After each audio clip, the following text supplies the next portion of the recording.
लोटांगण वंदिन चरण डोळ्यान पाहिन रूप तुझे प्रेमे अलंगिन आनंदे पूजन भावे वाळीन म्हणे नामा त्वमेव माता पिता त्वमेव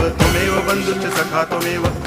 विद्या करुणं त्वमेव सर्वं मम देव कायेन वाचा मनसेन्द्रियैर्वा बुद्ध्यात्मना वा प्रकृति स्वभावात् करोमि यद्यत् सकलं परस्मै नारायणायति समर्पयामि अच्युतं केशवं रामनारायणं कृष्णदामोदरं वासुदेवं हरि गिरिधरं माधवं गोपिकावल्लभं जानकीनायकं रामचन्द्रं भजे हरे राम